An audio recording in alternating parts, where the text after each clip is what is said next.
too many concerts and sporting events become the target of terrorist attacks. Can you describe Live Nation's role in working with law enforcement and host venues to ensure adequate security for event attendees and artists and athletes? Yes, Chairman Strong. We work very closely with our law enforcement partners on a nationwide basis. Everything from the planning, communication, coordination, joint understanding of risk, shared situational awareness, highly encourage co-location during the events, sharing intelligence, fusion centers, as the sheriff mentioned earlier, the incident command system, to make sure that we're all on the same page and able to plan for the foreseeable risk and be resilient to those risks that may not be foreseen. Thank you. I now recognize Ranking Member Kennedy for 5 minutes for any questions he may have. Yeah, thank you, Chairman. Sheriff Barnes, thank you again for being here today. In your testimony, you make the case for sustained federal investment in Homeland Security funding. As you've mentioned already, that funding is critical, including $61 million through State Homeland Security Program, $156 million through the Urban Area Security Initiative, and $2 million through Operation Stone Garden in fiscal year 2024 in order to prepare for FIFA World Cup and the Olympics around the corner.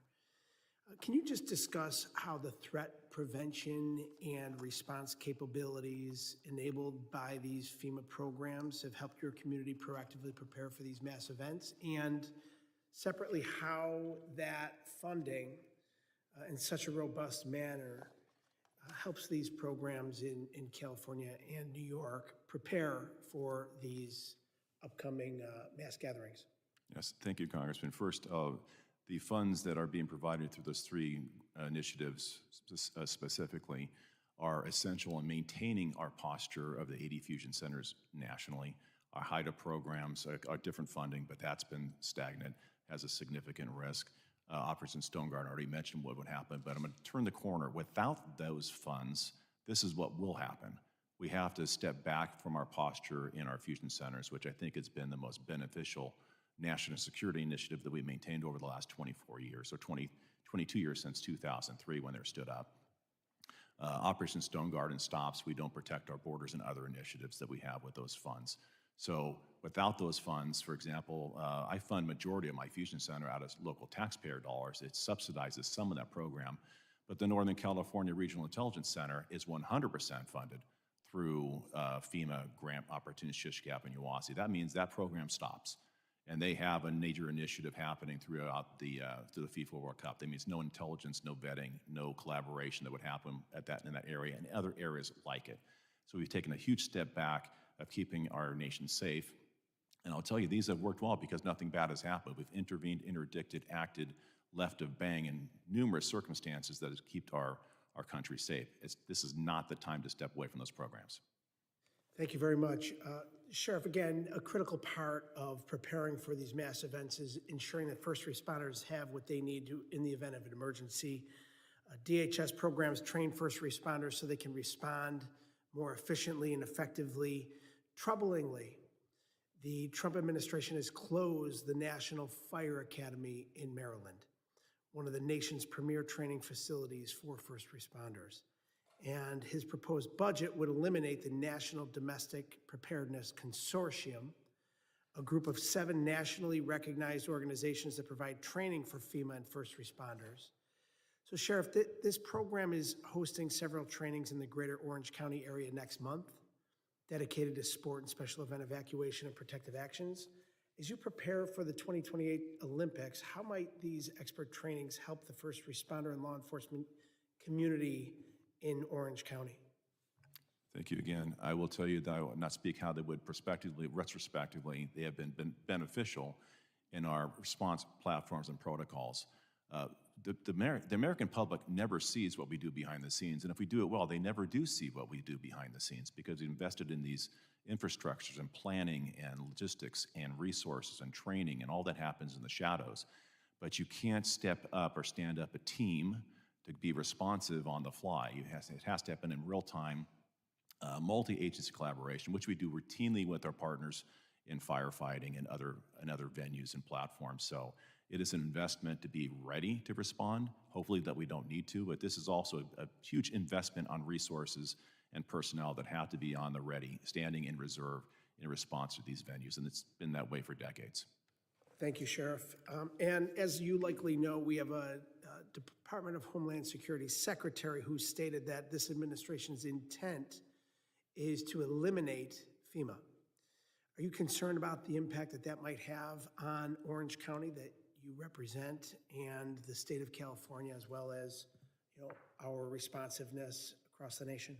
Yes, and once again, that is a great question. Obviously, I'm going to hypothesize, but if we start to draw back on these investments, whether it be in Orange County, California, nationally, we're turning a corner, and we're actually, I would say, inviting something bad to happen without our ability to be responsive or to interdict prior to that act happening. So I would say this is not the time that we should be backing away from these investments. We need to maintain our posture of readiness across the nation. Thank you, Chairman.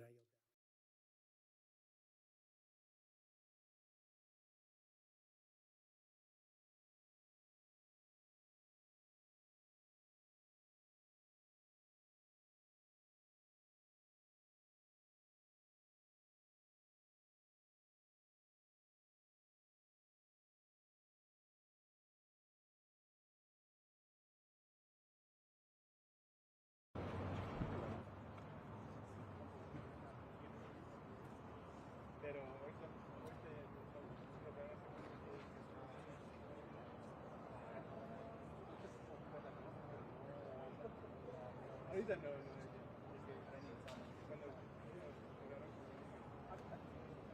además ya no jugamos. Además ya no jugamos.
time 8 will come to order. The Honorable Judge Pipler presiding.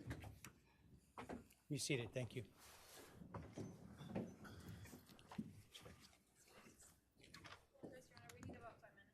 Need 5 minutes.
Are we ready?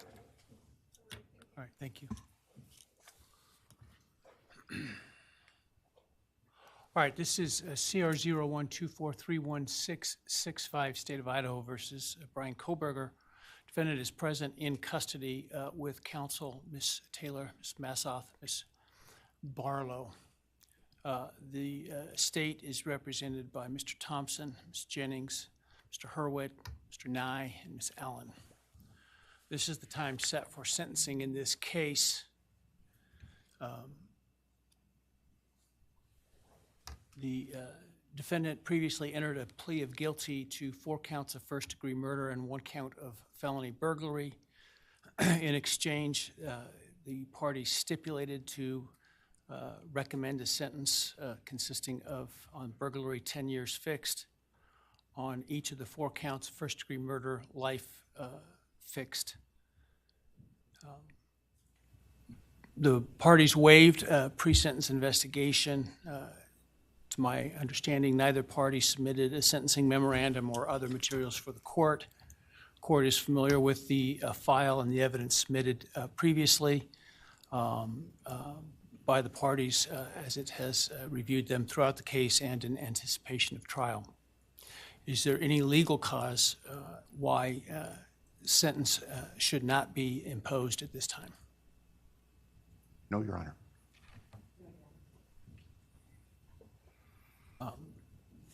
Does the state, before impact statements and arguments, wish to present evidence today? Your Honor, the state does not intend to present evidence in a documentary sense. We have provided the court through the clerk with photographs that we would like to use during the course of our sentencing argument. Sure. All right. Thank you. But no testimony other than impact statements? That's correct, Your Honor. All right, so with that, let's start with then impact statements. Ms. Jennings will be introducing the And my understanding, just so I'm clear, I indicated through the trial court administrator that we need to see if any of the victims wish to have the camera not running and audio only. And my understanding is all of them indicated they are fine with the video. Is that correct? Yes, Your Honor, that's correct. All right, very well. Go ahead, Ms. Jennings. Your Honor, the first, and we're taking these in the order, victim impact statements in the order that the charges were listed in the indictment. The first charge being burglary, so we will have Bethany Funk's statement, and she has asked that her friend Emily Allant read that statement. All right, any objection to that? All right, very well.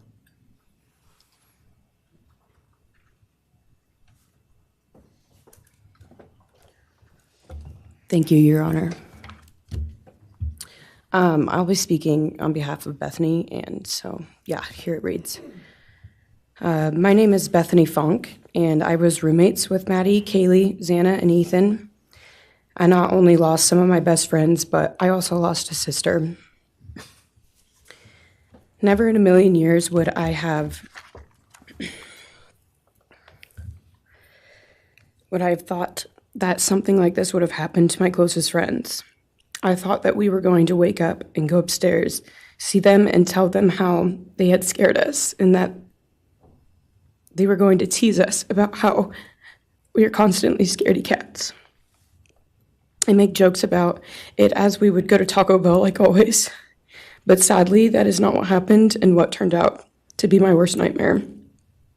When I first woke up that morning, I had no idea what happened. I woke up around 7 with a terrible toothache, so I called my dad, who is a dentist, and he asked what I should do.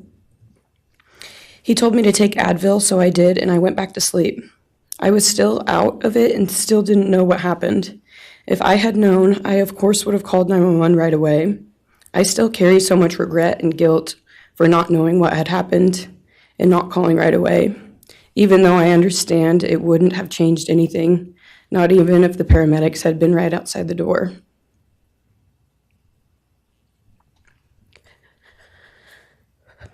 I was so frantic that morning and scared to death, not knowing what had happened. And when I made the 911 call, I couldn't even get out the words. And from then on, I don't remember a thing. It was like my brain wiped that whole memory. That was the worst day of my life. And I know it always will be.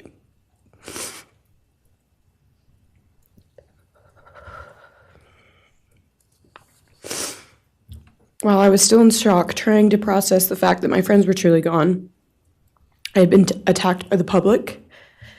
I was grieving, numb, and unsure of what had happened was even real. And at the same time, I was getting flooded with death threats and hateful messages from people who did not know me at all or know the dynamic of our friendship. Social media made it so much worse, and strangers made up stories to entertain themselves. The media harassed not just me, but also my family. People showed up at our house. They called my phone, my parents' phones, other family members' phones, and we were chased while I was still trying to survive emotionally and grieve the loss of my friends. I hated and still hate that they are gone, but for some reason, I am still here and I got to live. I still think about this every day. Why me? Why did I get to live and not them? For the longest time, I could not even look at their families without feeling sick with guilt. I did not know what to say or what to do. I was terrified that my presence just made their pain worse, and I was still here when their kid, their siblings and their friends, their loved ones should have been here instead. After everything happened, I was afraid to go into my own backyard or alone in my house. I was scared that the person who did this would come for me next. I was always scared that the media would try to catch me at any moment of any day, even when I was just walking around my house. I made my parents close all the blinds during the day so no one could see me even in the slightest chance. I barely left the house, and when I did, I made sure I was never alone. I slept in my parents' room for almost a year. I made them double lock every door, set an alarm, and still check everywhere in the room just in case someone was hiding. And I still check my room every night before, and I double lock it. I have not slept through a single night since this happened. I constantly wake up in panics, terrified. Someone is breaking in, or someone is here to hurt me, or I'm about to lose someone else that I love. The fear never really leaves. For a long time, I could barely get out of bed, but one day I realized I have to live for them. They did not get the chance to keep living, but I do, and I will not take that for granted. So now every day I remind myself to live for them, and everything I do it with them in mind. I am still scared to go out in public, but I force myself to do things because I know that they would want me to keep living my life to the fullest. I am beyond blessed to still be here, and I refuse to take that for granted when they did not get a chance. Our house was not just a house, it was a home. It was where we laughed till we couldn't breathe, make meals, did crafts, binge watch reality shows, played games, and spent lazy days on the couch. It was movie nights, wine nights, morning debriefs, pranks, hot chocolate, cookies, and warmth. I would cherish those memories forever, and I will not let what happened erase how special our home was or how much those memories meant to me. Now I would like to share some bits and pieces of who they were as people and some of the memories that we shared. One of my favorite memories was Halloween, and we all went to Sigma Chi. But instead of partying, we just sat in an apartment, talking and laughing all night long. I do not think I've ever laughed that hard in my life. We did not care about the party, we were just happy to be with each other. Xana was 1 in a million. She was the life of the party.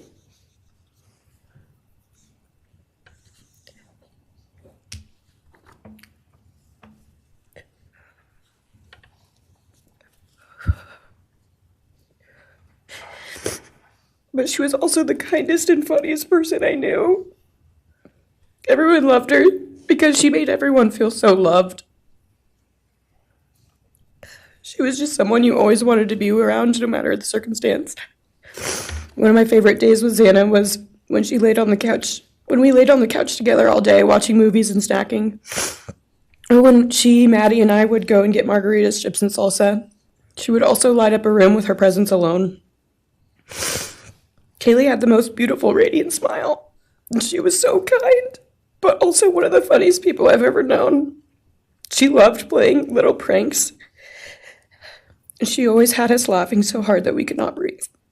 She was so full of energy and life. I really believe that she could have ruled the world if she wanted to, and she would have been America's sweetheart.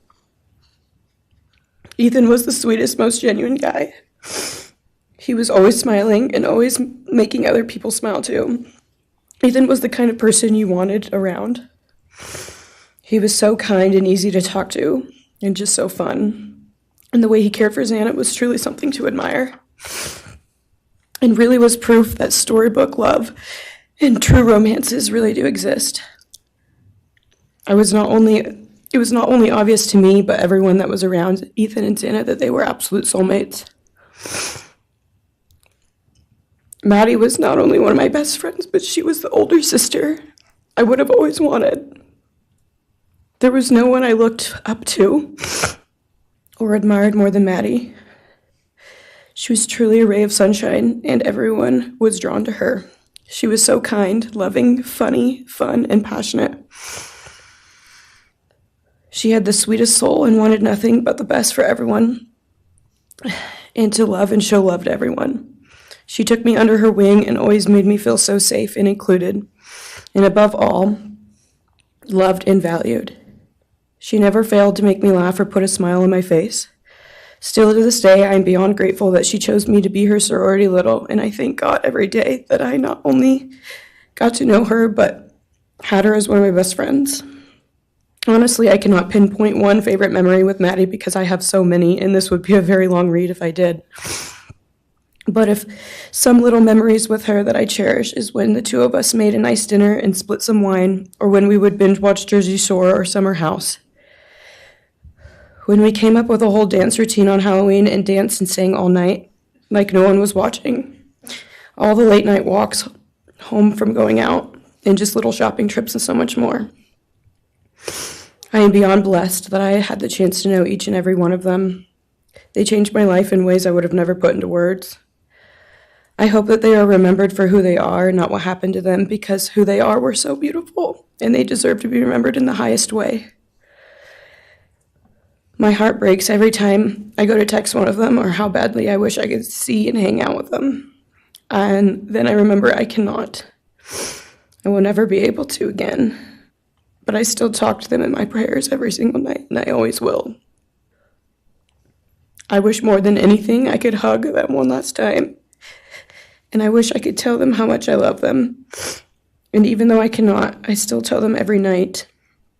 I will keep living for them as long as I am lucky enough to still be here. And they were all truly one of a kind. And they will be in our hearts forever and always. Thank you, and please convey to Bethany my appreciation for her courage, and I hope that she heals. Next is Dylan Mortensen. We're asking for some accommodations for Ms. Mortensen and that she be allowed to sit in my seat. Sure.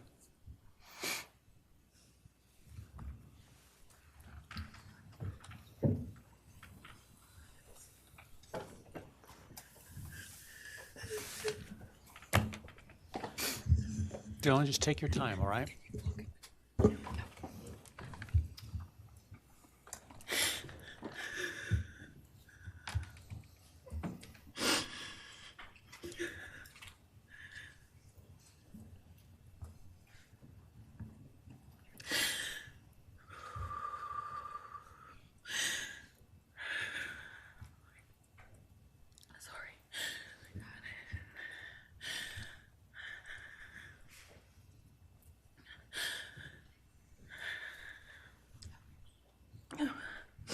Thank you, Your Honor. What happened that night changed everything. Because of him, 4 beautiful, genuine, compassionate people were taken from this world for no reason.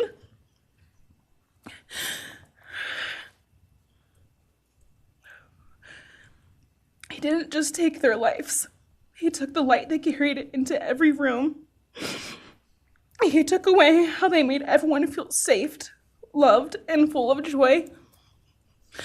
He took away the ability for me to tell them that I love them and that I'm so proud of them. He took away who they were becoming and the futures they were going to have. He took away birthdays, graduations, celebrations, and all the memories that we were supposed to make. All of it is gone. And all the people who loved them are just left to carry that weight forever. He didn't just take them from the world. He took them from me, my friends, my people who felt like my home, the people I looked up to and adored more than anyone. He took away my ability to trust the world around me.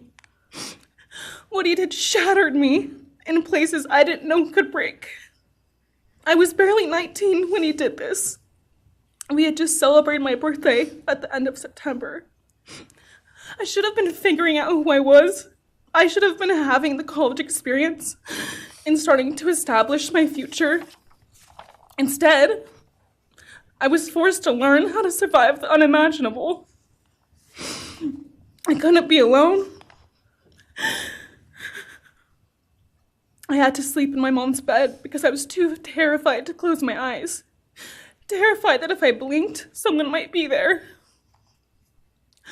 I made escape plans everywhere I went.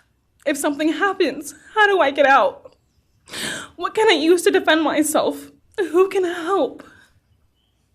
And then there are the panic attacks. The kind that slam into me like a tsunami out of nowhere. I can't breathe. I can't think. I can't stop shaking.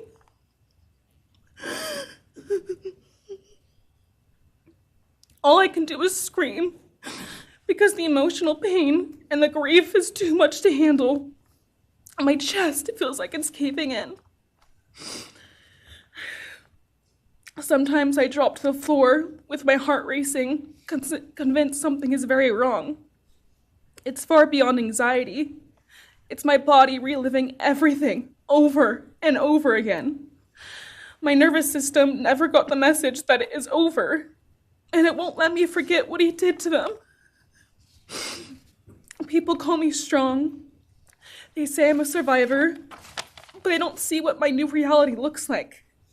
They don't see the panic attacks, the hypervigilance, the exhaustion, the way I scan every room I enter, the way I flinch at sudden sounds. They don't know how heavy it is to carry so much pain and still be expected to keep going, and that's because of him.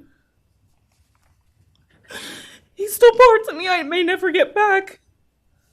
He took the version of me who didn't constantly ask, what if it happens again?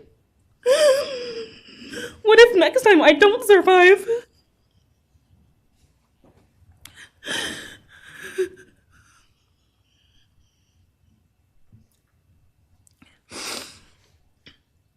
He may have shattered parts of me, but I'm still putting myself back together. Piece by piece, I'm learning how to live in this new version of life. It is not easy. It hurts, but I'm still trying. Still trying, and I'm not trying just for me. I'm trying for them, my friends. About a year ago, I had a dream about them. I got to say goodbye. I told them I won't be able to see you again, so I need to tell you goodbye. They all kept asking why, and all I could say was, I can't tell you, but I have to. When I woke up, I felt shattered and heartbroken, but also strangely grateful. Like maybe in some way that dream gave us the goodbye we never got. Still, no dream can replace them, and no goodbye will ever feel finished. He is a hollow vessel, something less than human. A body without empathy, without remorse. He chose destruction. He chose evil. He feels nothing. He tried to take everything from me. My friends, my safety, my identity, my future. He took their lives, but I will continue trying to be like them, to make them proud. Living is how I honor them. Speaking today is to help me find some sort of justice for them. And I will never let him take that from me. He may have taken so much from me, but he will never get to take my voice. He will never take the memories I had with them. He will never erase the love we shared, the laughs we had, or the way they made me feel seen and whole. Those things are mine. They are sacred, and he will never touch them. I get to feel sadness. I get to feel rage. I get to feel joy even when it's hard. I get to feel love even when it hurts. I get to live. And while I will still live with this pain, at least I get to live my life. He will stay here, empty, forgotten, and powerless. Dylan, thank you so much for your courage. I appreciate it.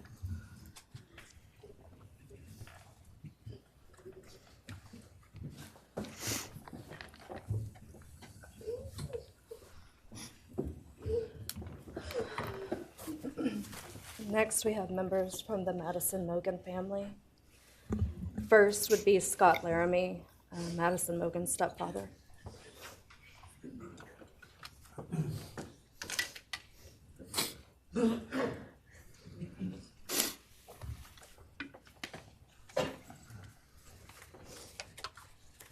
Standing by him is Cara Laramie, Madison's mother. Thank you, Your Honor. My name is Scott Laramie. I'm Maddie Mogen's stepfather and the husband of Maddie's mother, Karen Laramie.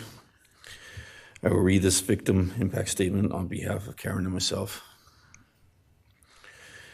Maddie was our gift of life, our purpose, and our hope. Maddie quickly became Karen's joy, identity, and purpose in life. I joined Maddie's life when she was 2.5 years old. The experience transformed me into a life of joy, love, and family. Maddie was bright, beautiful, kind, empathic. She listened carefully to others and was observant, seeing and caring about the hearts and the minds of all she encountered. She loved music and music festivals. She had a wonderful sense of humor. She excelled in school.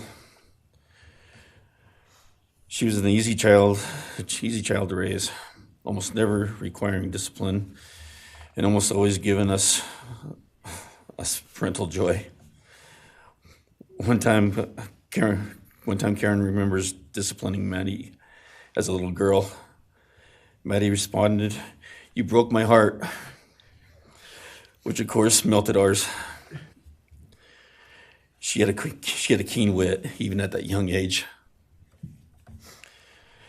As she transitioned into teenage years, she prioritized us and extended family over many of the distractions that capture teenagers. She showered us with her presence and love at family events, barbecues, picnics, birthdays, holidays, and others. She spent countless hours with her papa, her Uncle David, Aunt Nadine, and her other close family and friends.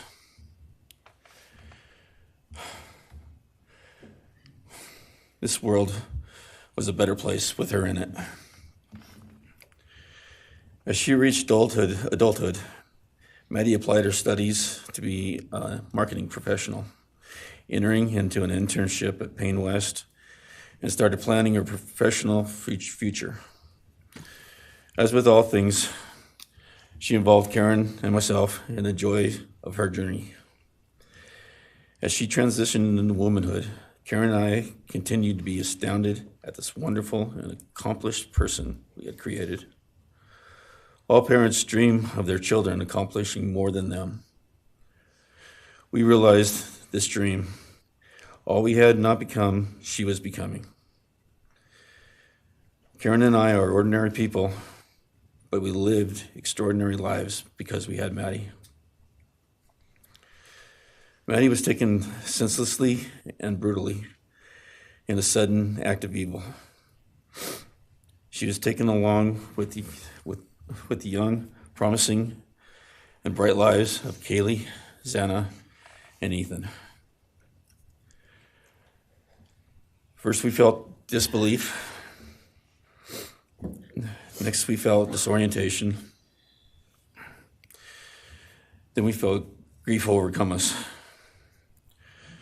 Our grief is compounded even more for the Goncalves, Kernodal, and Chapin families. We speak of hope and healing, and we do have hope and some healing. But the vast emotional wound will never fully heal. Since Maddie's loss, there's emptiness in our hearts, home, and family, an endless void. After losing her mother in a car crash, Karen took years to grieve and recover. The feeling that her life with Maddie and Abe was perfect helped her to start to heal. Now, this is no longer perfect. After Maddie's loss, Karen felt like she was spinning out, emotionally collapsing into anxiety and depression. She sometimes asks, "How am I supposed to go on when I've lost my favorite person in the world?" I felt the same, and we continue to struggle. The loss of Maddie has impacted so many beyond our family. Her second family is her sorority sisters who grieve alongside us. She has so many close friends who suffer from her loss. We will continue to be. Her loss will continue to be felt by the Vandal community, including Vandal Solutions on campus, where she volunteered her time for others.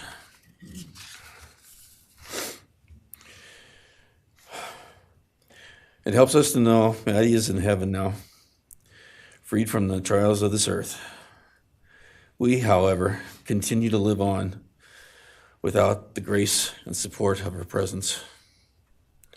We will grow old without our only child, our bright, beautiful friend and daughter. In the end, there are no words that can accurately capture the devastation of losing Maddie. We will endure, and we will go on. For Maddie, we will not let our grief consume us. For Maddie, we will continue to love and care for our family and friends, including the families of Kaylee, Xana, and Ethan. We will remain united with them. We can only hope that others out there suffering similar losses can look to us and see that we can overcome hatred, darkness, and evil. We know the law allows us to comment on the defendant and his sentence. As for his sentence, we support the plea agreement. Society needs to be protected against this evil. As for the defendant, we will not waste the words, nor will we fall into hatred and bitterness. Evil has many faces, and we now know this, but evil does not deserve our time and attention. We are done being victims. We are taking back our lives.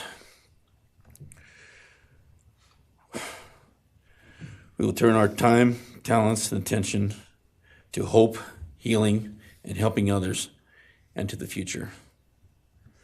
We invite all those who have suffered with us on this to join us in our journey.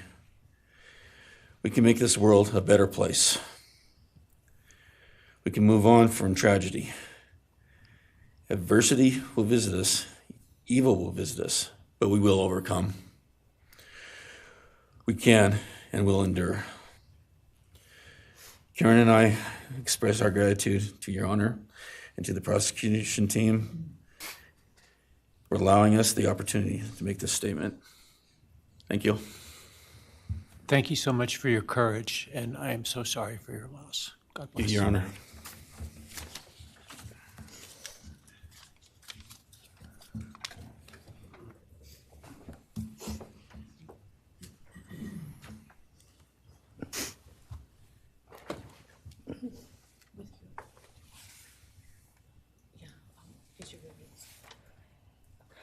Your Honor, this is Leander James. He's the attorney for the Mogan family and victim advocate. He'll be reading a statement for Karen Laramie. May it please the court, counsel. My name is Leander James. I am the pro bono counsel for Karen and Scott Laramie. Karen has asked me to read this statement into the record. I thank my husband, Scott, for his statement, his courage, and his unending love and support during this dark time. While words are inadequate to capture the impact of this horrific crime on our family, he expressed it as best anyone could. For Maddie's sake, I will add my supplement statement that incorporates additional impact in the context of my extended family. I am grateful to Maddie's great uncle, Bryan Kohberger, for assisting me with the difficult task of putting our pain into words. For me and my extended family, Maddie was our hope and our light. Her beauty, both outside and in, shone its light upon everyone with whom she came in contact. Her beauty, she carried that hope and light into the future for our entire family. We have memories of our Maddie and grief and pain at her being taken from our presence. Any one of us would have given our own light to have been outshone by hers.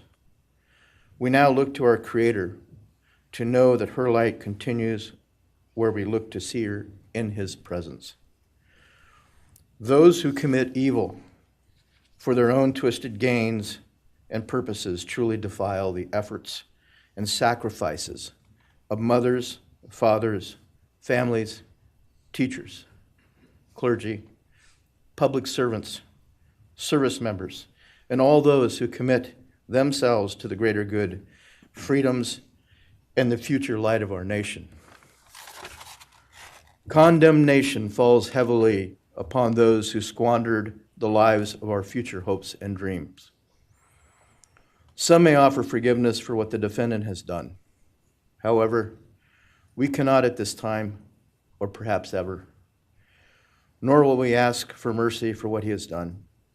His acts are too heinous, the agony and grief he has caused too great. But we will waste no further words or thoughts on him. For Maddie's sake, we will move on.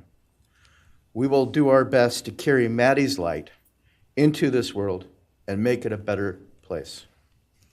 I thank the court and the prosecution for allowing me the opportunity to make my statement, and I thank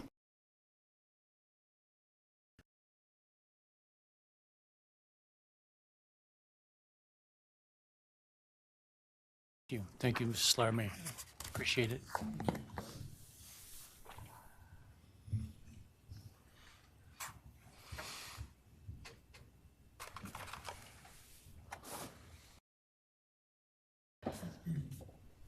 Next is Ben Mogen, the father of Maddie Mogen. Yes, of course. Actually, Your Honor, it'll be Kim Cheeley, the grandmother of Maddie Mogen.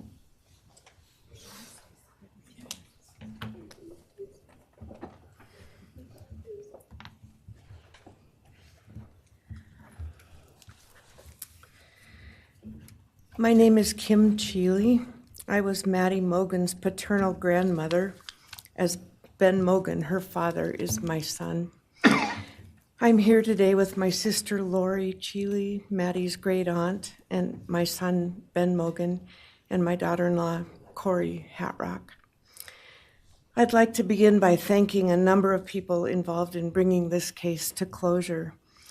In my daughter's words, the plea deal the prosecution team reached this month is one that punishes the perpetrator of this horrendous crime, protects the public from further harm, and allows all of us who knew and loved these kids the time to grieve without the anxiety of the long and gruesome trial, the years of appeals, and potential for mistrials along the way. My family and I are so grateful to Bill Thompson and his prosecution team for their dedication and painstaking work that forced the perpetrator to admit his guilt. We want to thank the Idaho State Police, the Moscow Police Department, the FBI, and Judge Hippler. We'd also like to thank the University of Idaho officials who have treated the families of the victims with such dignity and kindness, and who have honored the 4 victims beautifully. Maddie was my first grandchild, so when she was born, all her grandparents had the distinct pleasure of deciding what we'd like to be called. I chose Nana, pretty original. But when Maddie was about 1.5 years old, her papa, Ben's dad, and I were planning to visit the new little family in Oregon. Maddie didn't have an extensive vocabulary at the time, but for some unknown reason, she called bananas ba-deedle-deedles. When Karen and Ben told her Nana was coming to visit, she figured, I say deedle-deedle for that word. So I became deedle-deedle, shortened to Deedle when she was about 6 or 7, and I was Deedle all her life. I don't think her stepdad, Scotty, ever knew my given name was Kim. Maddie's and my birthdays were 1 day apart, and a couple years before she was killed, she gave me this necklace with Deedle and Maddie engraved on it, and I added an angel wing, and it's one of my treasured possessions. I also got an angel wing tattoo, never thought I'd see the day, but along with many members of our family, replicating the one that Maddie and her sorority sisters had. I wanted mine where I could see and touch it often. From preschool through grade school, I stopped teaching piano lessons early on Wednesdays and picked Maddie up for bubble baths, brownies, and books. It was our special time together, and she went home those nights in her jammies with a pan of warm brownies for her family. Although Karen and Scotty raised Maddie and did such a lovely job of parenting, we Mogans were lucky to have her for holidays and many other family gatherings. We'll always have our treasured memories of Maddie growing up in our big, extended, cooperative family, and I thank Karen and Scotty Laramie for being so generous and open and sharing Maddie with her Mogan side of the family. When the 4 kids were murdered, the foundation fell out of our world. Initially, the fear was truly debilitating. The first 6 weeks were excruciating. Despite the vigils, memorials, candlelight gatherings of students, friends, family, community members. After the arrest, in the past 2.5 years, my family has lived with grief, with the effects of traumatic grief, of which I was blissfully unaware before all of this. I now have a stack of books on grief. I've attended grief classes at hospice. I've tried EMDR, a technique that helps replace disturbing visions with something more comforting. My son Ben, his 2 sisters, Maddie's aunts, and I have all experienced depression and anxiety and sleep disturbance, requiring medical intervention at times. We've all sought counseling off and on. The struggle with media attention was extremely difficult, especially for Ben. No one should live through the violent murder of one's child. Some days it's beyond me how the parents of these kids are still upright. I'm thankful for the strong families and communities that are supporting the survivors.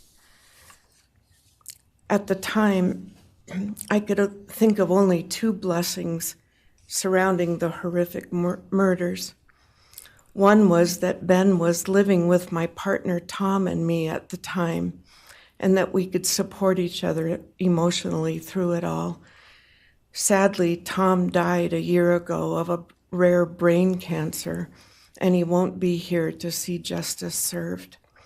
He was our family's rock, and we all miss him every day. A second blessing is that my mother died of COVID several months before the kids were killed, and she didn't have to live through the horror.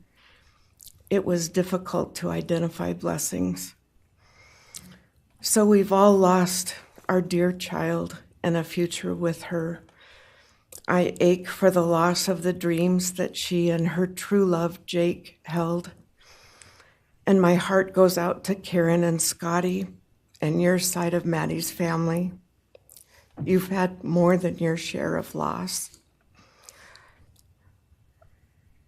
My heart aches for the kids' roommates and the families of the other victims, and also the family of the perpetrator.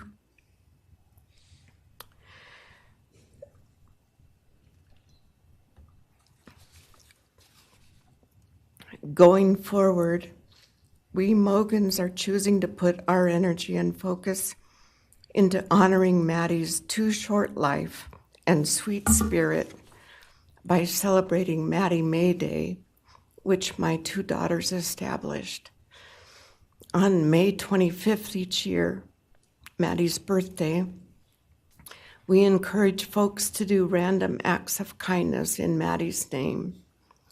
In my daughter Katie's words, may we all protect our peace in whatever way possible, unite in community, and focus on joy. Please do an act in kindness in Maddie's honor during this week. so a glimmer of Maddie's light may live on. Thank you. Thank you, and I appreciate your courage, and bless you and your family. Thank you.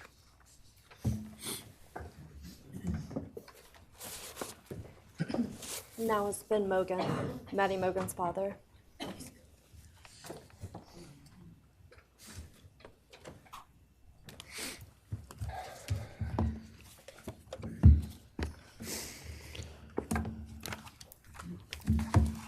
I'm Benjamin Mogen. I'm Maddie's dad. And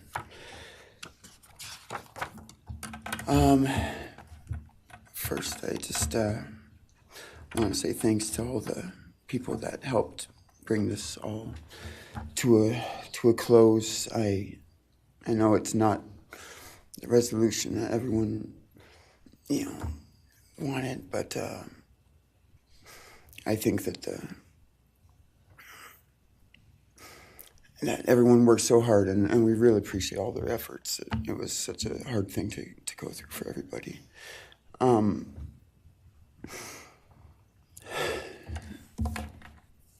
Maddie was my only child that I ever had. She's the only great thing I ever really did, and the only thing I was really ever proud of. And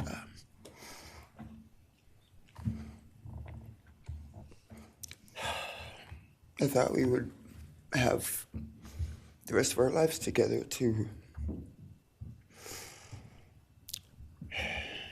be together and to know each other, and I took for granted the times, she was in college, and I thought, oh, well, we'll have the rest of our lives to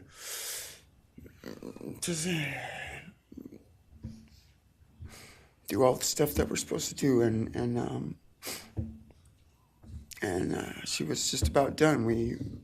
She actually earned all of her credits for her college degree, and Karen and Scotty and I got to go and get her diploma that she actually earned, and she deserved every bit of that. And but I thought that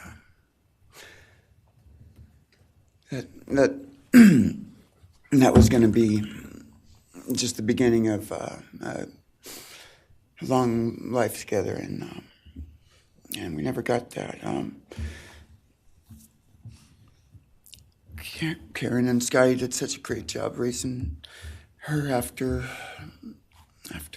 Karen and I split up, and I'm so thankful for Scotty and the role that he played in her life when I wasn't able to. But we got to spend a lot of great times together, Maddie and I. She was my favorite person to go to a concert with. We got to see some fun shows together, and I told her, if there's ever a show that you want to go to, you let me know, and I'll get you tickets for you and your friend, or if we want to go together, we'll make it happen. And my favorite memory with her was when the Mac Miller show sold out here in Spokane, and everyone wanted tickets, no one could get them, and on the last day before the show, they did a radio thing, and I got 4 meet and greet tickets for Maddie and her friends and me to go and see the show, and that was her favorite artist at the time, was Mac Miller, and he's gone now too, and my little cousin Zach drove us all there that night, and he's gone too, tragically, and anyway, the last thing that she ever wrote to me was this Father's Day card, and I'm so glad I still have it. I'm just going to read what she said. It says, "Happy Father's Day. I hope you have the best day. I can't wait till we can hang out again soon. I'll be in Coeur d'Alene, 624 to 74. Hopefully we can find a time then. I love your birthday card that you sent me, by the way. Maybe we can see a concert sometime soon. I'd love to see the gorge when it's not so smoky out. I hope you're doing well. I'm proud of how far you've come. Thank you for always encouraging me to do my best. Love you lots and lots. Love, Maddie May. She did encourage me to not just to do my best, but to live on. I went through a lot of issues with addiction and with substance abuse, and when I wasn't wanting to live anymore, she was what would keep me from just not caring anymore, and knowing that she was out there and that she was just such a beautiful person kept me alive a lot of rough moments, and I'm so glad that she was able to meet Jake. He was the only one that actually ever got to take her to the gorge. They went and saw Watershed together, and yeah, they had a heck of a time. I'm so glad she got to. That's a really special place for me, and she always wanted to work out there with me in the summer sometime. She never got to, but at least she got to see it once with Jake. He was such a great guy. He is such a great guy. And I really wanted to see what a future with them would have looked like. I'll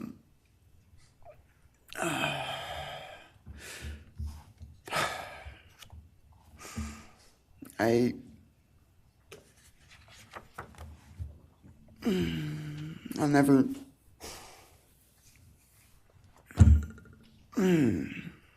be able to replace her.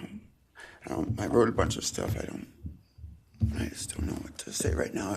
I just miss her so much, and I just love her more than anything. And it shouldn't have happened. And a death sentence is one thing. You know when it's going to happen, and it's going to be all gentle and stuff. But life without parole, with a building full of people that all just want you to not be around anymore, and winking at every morning, not knowing if that's the day they're going to pull your card. I mean, it's not a very nice sentence either. So, I don't know. I just love you, Maddie, and I wish you were still here. Thank you so much.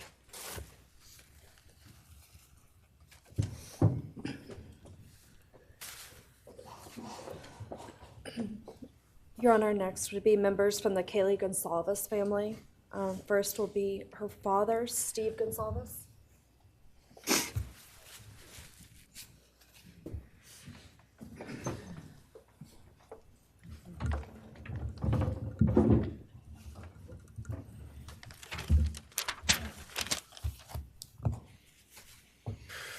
Today, we are here to finish what you started. Today, you've lost control. Today, we are here to prove to the world that you picked the wrong families. The wrong state, the wrong police officers, the wrong community. You tried to break our community apart. You tried to plant fear. You tried to divide us. You failed. Instead, your actions have united everyone in their disgust for you.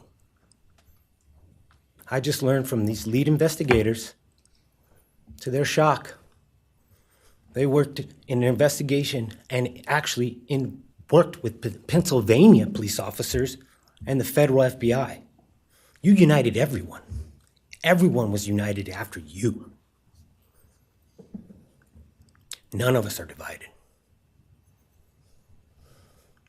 We are united in our disgust and our love for these children.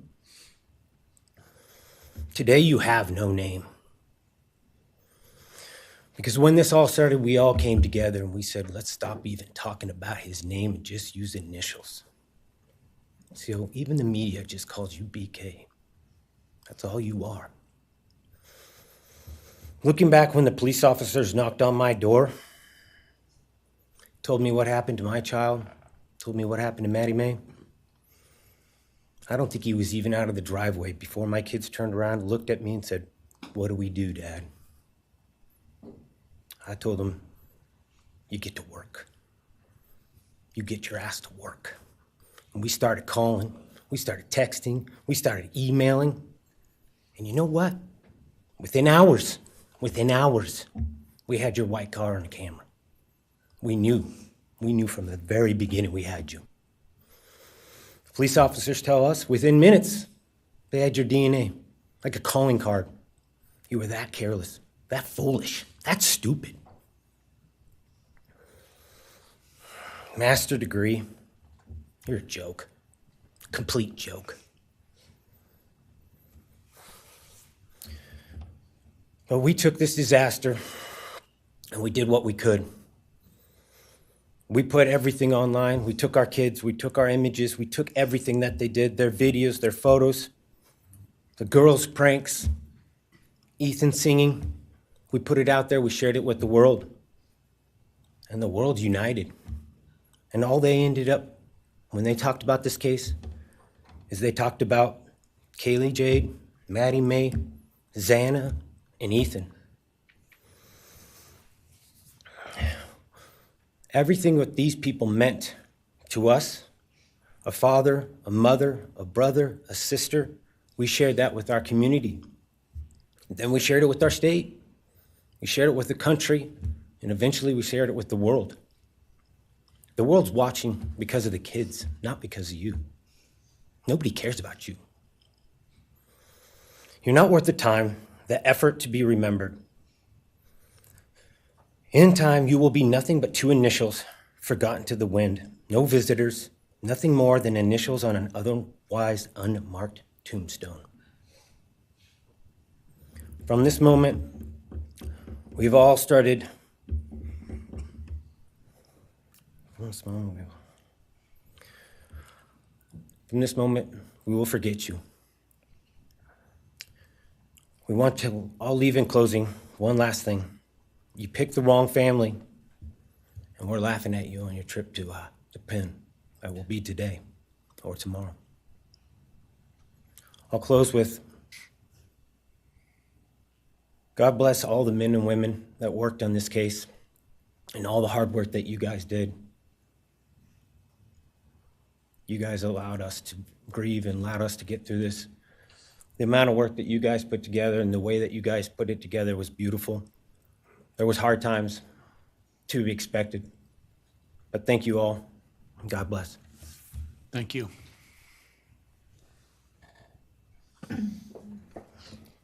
Your Honor, next is Stephen Gonzalez, Kaylee's brother.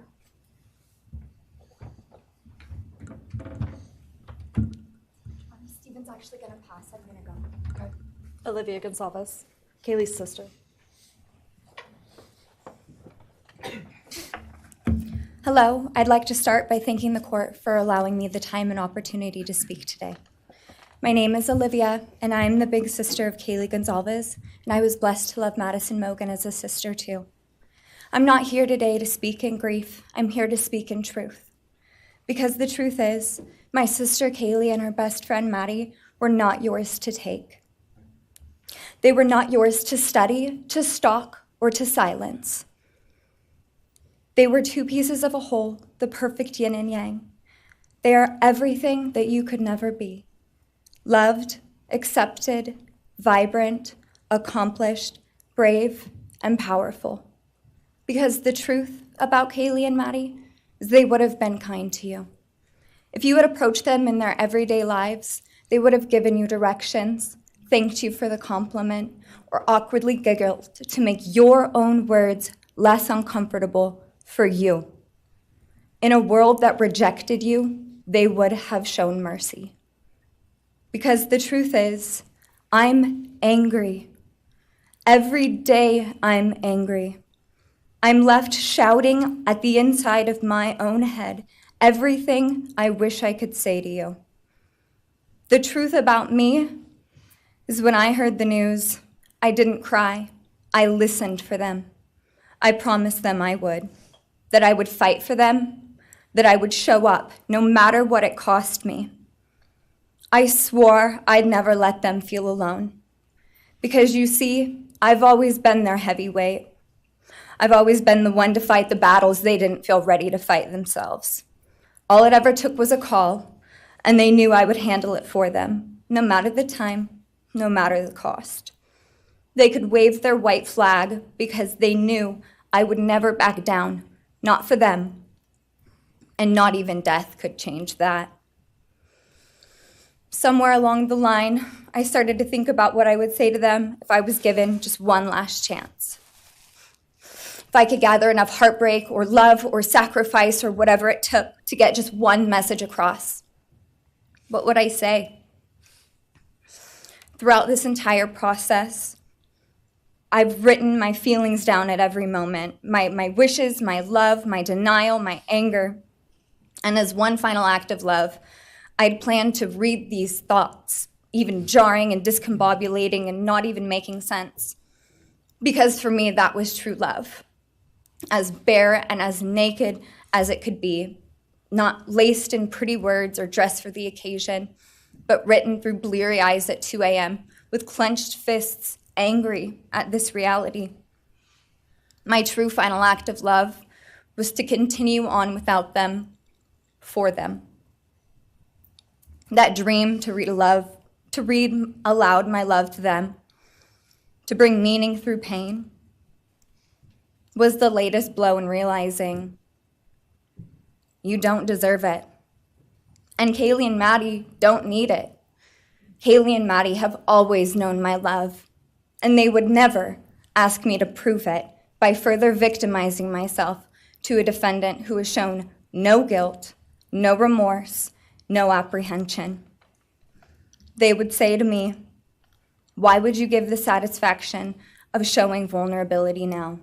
You promised you would never back down." And for that clarity, I'm thankful. I won't stand here and give you what you want. I won't offer you tears. I won't offer you trembling. Disappointments like you thrive on pain, on fear, and on the illusion of power. And I won't feed your beast. Instead, I will call you what you are: sociopath, psychopath, murderer. I will ask the questions that reverberate violently in my own head, so loudly that I can't think straight most any day. Some of these might be familiar, so sit up straight when I talk to you. How was your life right before you murdered my sisters? Did you prepare for the crime before leaving your apartment? Please detail what you were thinking and feeling at this time. Why did you choose my sisters? Before making your move, did you approach my sisters? Detail what you were thinking and feeling. Before leaving their home, is there anything else you did? How does it feel to know the only thing you failed more miserably at than being a murderer is trying to be a rapper? Did you recently start shaving or manually pulling out your eyebrows? Why November 13th? Did you truly think your Amazon purchase was untraceable because you used a gift card? How do you find it enjoyable to stargaze with such a severe case of visual snow? Where is the murder weapon, the clothes you wore that night? What did you bring into the house with you? What was the second weapon you used on Kaylee? What were Kaylee's last words? Please describe in detail the level of anxiety you must have felt when you heard the Bearcat pull up to your family home on December 30th, 2022. Which do you regret more? Returning to the crime scene 5 hours later, or never, ever going back to Moscow, not even once, after stalking them there for months? If you were really smart, do you think you'd be here right now? What's it like needing this much attention just to feel real? You're terrified of being ordinary, aren't you? Do you feel anything at all? Or are you exactly what you always feared? Nothing. If you're so powerful, then why are you still hiding, defendant? You see, I'm here today as me. But who are you? Let's try to take off your mask and see. You didn't create devastation. You revealed it in yourself. And that darkness you carry, that emptiness, you'll sit with it long after this is over. That is your sentence. And it was written on the wall long before you ever pled guilty. You didn't win. You just exposed yourself as the coward you are. You're a delusional, pathetic, hypochondriac loser who thought you were so much smarter than everybody else. Constantly scolding, turning your nose up to grammar mistakes, nitpicking and criticizing others. You wanted so badly to be different, to be special, to be better, to be deep, to be mysterious. You found yourself thinking you were better than everyone else, and you thought you could figure out the human psyche and see through it, all while tweaked out on heroin. Lurking in the shadows made you feel powerful because no one ever paid you any attention in the light.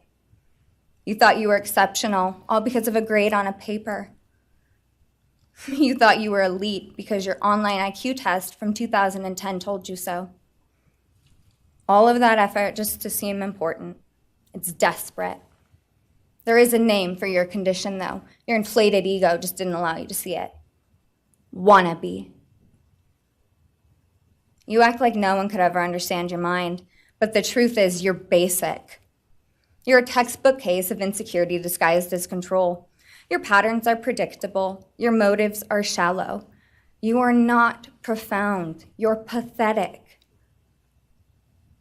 You aren't special or deep, not mysterious or exceptional. Don't ever get it twisted again. No one is scared of you today. No one is intimidated by you. No one is impressed by you. No one thinks that you are important. You orchestrated this like you thought you were God. Now look at you, begging a courtroom for scraps. You spent months preparing, and still all it took was my sister in a sheath. You work so hard to seem dangerous, but real control doesn't have to prove itself. The truth is, the scariest part about you is how painfully average you turned out to be. The truth is, you're as dumb as they come. Stupid, clumsy, slow, sloppy, weak, dirty. Let me be very clear. Don't ever try to convince yourself you mattered just because someone finally said your name out loud. I see through you. You want the truth? Here's the one you'll hate the most. If you hadn't attacked them in their sleep, in the middle of the night, like a pedophile, Kaylee would have kicked your fucking ass. Thank you. Thank you.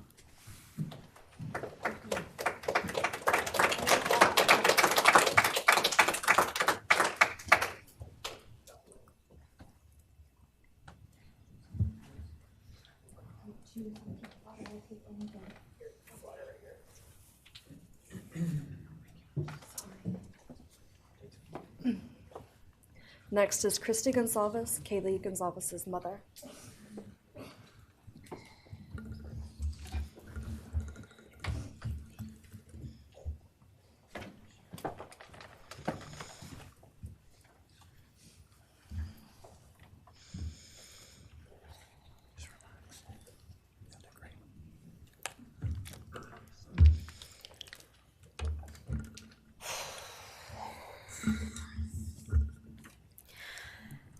Thank you, Your Honor.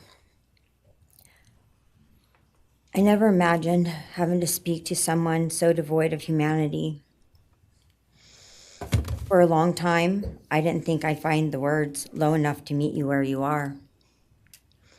But now I realize this isn't about you. It's about what you've done to me, and I need you to hear it. When you murdered my daughter, Kaylee Jade Gonzalez, You didn't just take her life, you shattered others. You attacked what you could never be, and in doing so, you left a trail of devastation far beyond that house. You stole my peace. You've altered my every waking moment, every sleepless night, the way I view the world, people, safety, trust. It's all been changed by your cruelty. I no longer recognize parts of myself. Joy is harder to find. Laughter feels foreign. The world moves forward, but I'm suspended in a place of sorrow and rage. You've taken from me something that can never be restored. The grief sits with me every day, some days quietly, and other days so loud it drowns out everything else. The emotional toll you've inflicted on me is immeasurable. I live with a constant ache, with birthdays that are now memorials, with holidays that feel hollow, with empty chairs that scream louder than words ever could. I am forever changed. But for you, as a person working on a PhD in criminal justice, you really didn't think this one through. You're not that good. In fact, you're not that good at anything. You couldn't secure a job. You couldn't get along with others. You couldn't even get a female to look in your direction. All because you are pathetic. Now you're a joke in this courtroom. I wish I could crown you with a jester hat to complete your orange jumpsuit clown look. A dead killer doesn't kill again. So while I'm disappointed the firing squad won't get to take their shots at you, I'm confident that the men in prison will have their way with you in more ways than one. You will finally get what you wanted, physical touch. Just probably not how you were expecting it. See, you haven't beat the system. You've simply entered a new one, where the rules are cruel and the consequences will never end.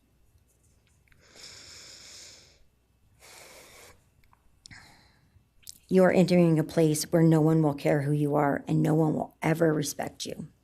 You will be forgotten, discarded, used, and erased. You will always be remembered as a loser, an absolute failure. And when those prison doors slam shut behind you, I hope that sound echoes in your heart for the rest of your meaningless days. I hope it reminds you of what we all already know. You're nothing. May you continue to live your life in misery. You are officially the property of the state of Idaho, where your fellow inmates are anxiously awaiting your arrival. But it's okay, because they're there to help you. Hell will be waiting. Quick message from our youngest daughter. Aubrey wanted to say, you may have received A's in high school and college, but you're going to be getting big D's in prison. Thank you.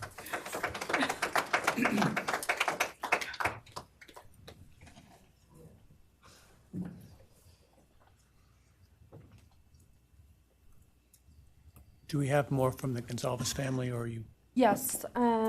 Next would be Shannon Gray, the Gonzalez family attorney. He'll be reading statements from Kaylee Gonzalez's grandmothers. Well. Morning, Your Honor. Shannon Gray, the attorney for the Gonzalez family. I actually have 3 statements, 1 from her aunt and 2 from her grandparents. This is from her aunt, Tammy Butts.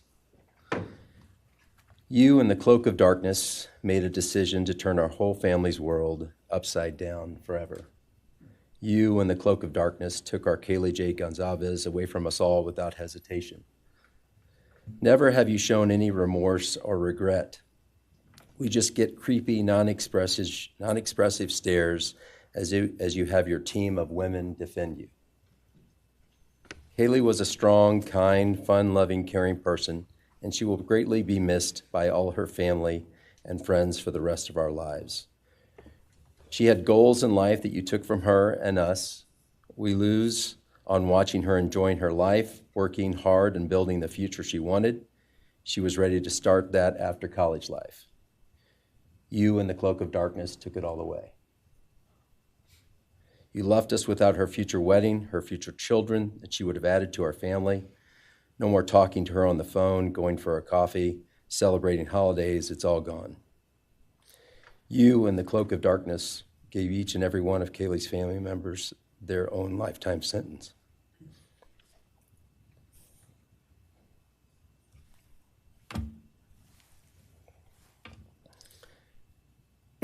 You, in the cloak of darkness, also took our Maddie Mae from all of us. She was so genuine, caring, polite. She was part of our family. You came in, harmed our children that were younger women than you in their own beds. You're nothing, you're a coward. It's not right that you have received life. I pray that you meet your end in the cloak of darkness, burn in hell. I have two other statements, Your Honor.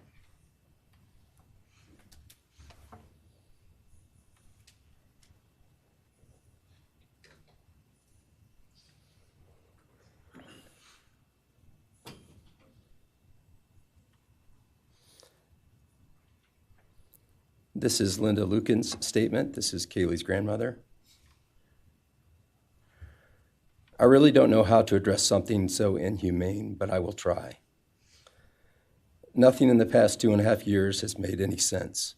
All I get is you cowardly went into a home at night, filled with what I'm sure you thought was all sleeping girls, and went on a vicious killing spree for no other reason but to appease your demonic urges. You took my granddaughter Kaylee from us, plus 3 other beautiful lives. You took my granddaughter Kaylee, beautiful, sweet-souled, doll-faced Kaylee, who was getting ready to start her amazing life, who had such a bright future, who was loved by so many, who you were so envious of. She had a life you could never have. You are so beyond human. You're definitely a demon from hell. I truly wish your punishment would be the same death you inflicted on our kids. But I think you will meet some new friends in prison who will be there just to help you. Thumbs up.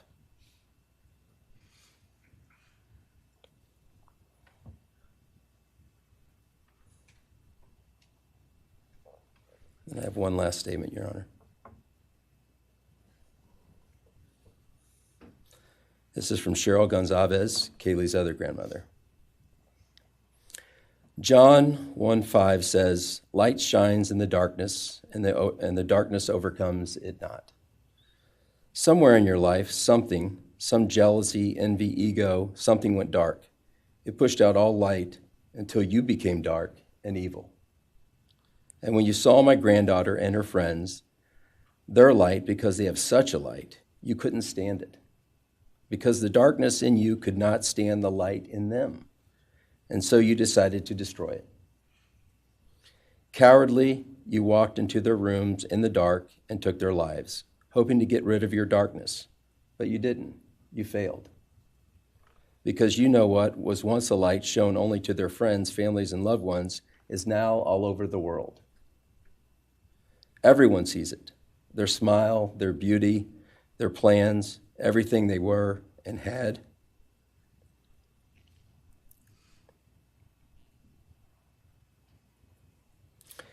And you think you put a close to it, even that, but you didn't. Because they still exist. They are still light. They are still beautiful.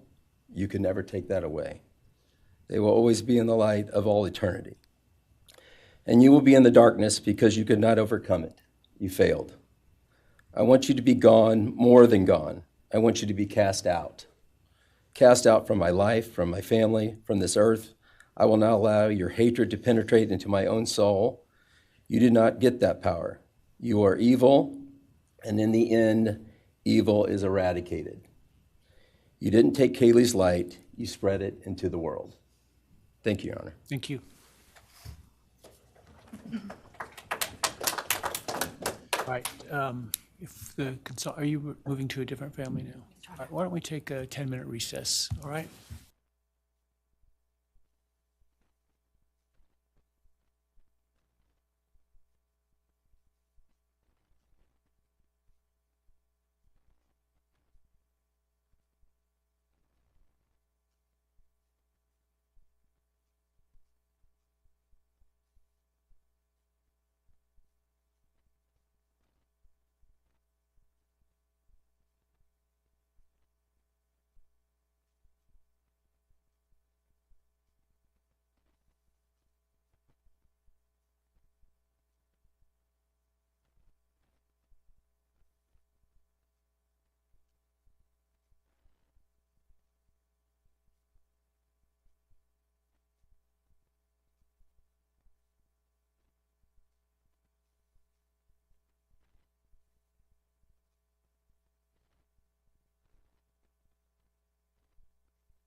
Be seated.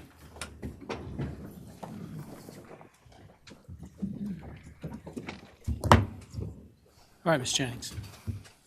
Thank you, Your Honor. The next family is the family of Xana Kernodal, and first would be Jasmine Kernodal, Xana's sister.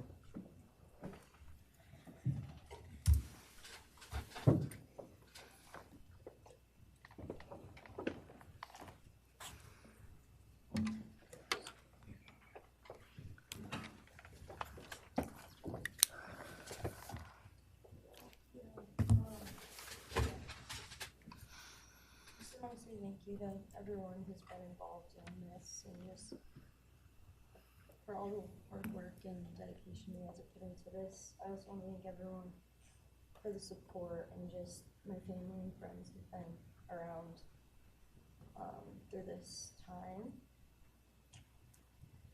I went back and forth on whether to speak today because the truth is you don't deserve power over my feelings, my words, or me.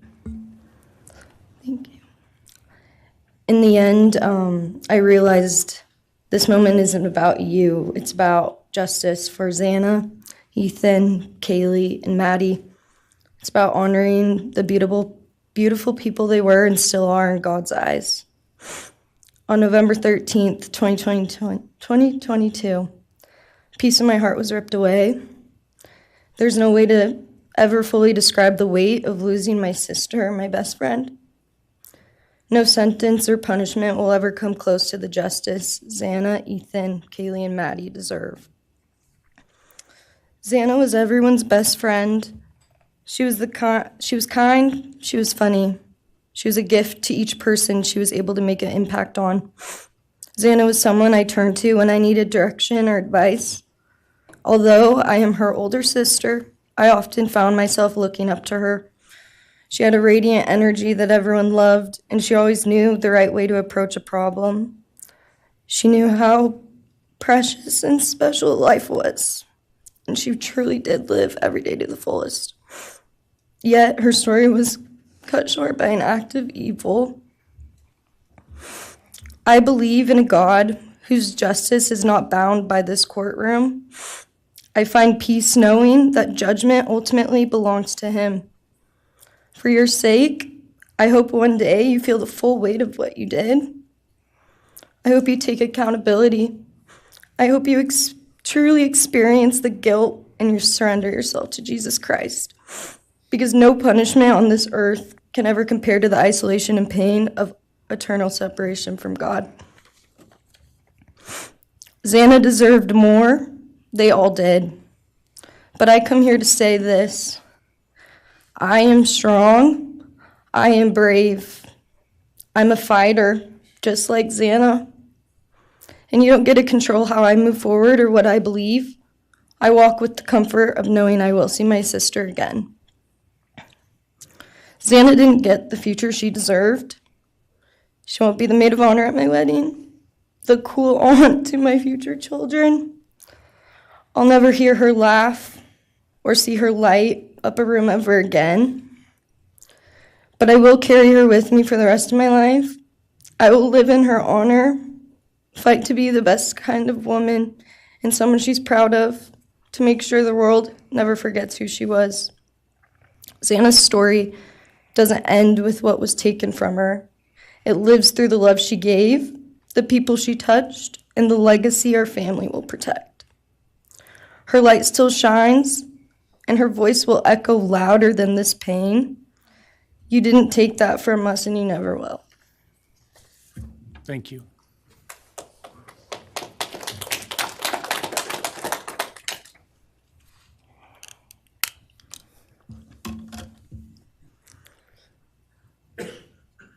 I just want to say before I start, I'm Xana's dad, Jeff Kernodle.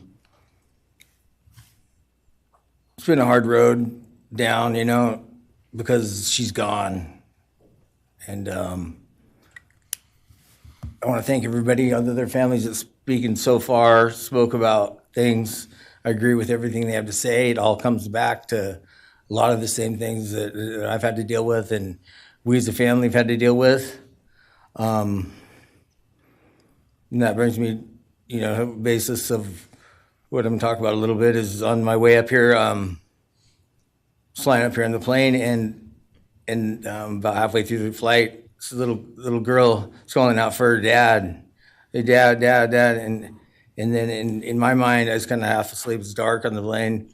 I heard Xana calling out for me like she did, back when she was little, 5 years old. And those times were hard. It was chaotic, but we always had something to work toward that was in a positive direction, compared to right now, which is necessarily not as positive as that for sure. And I know I miss Xana a lot. My life's been changed, and Xana had a great impact on me.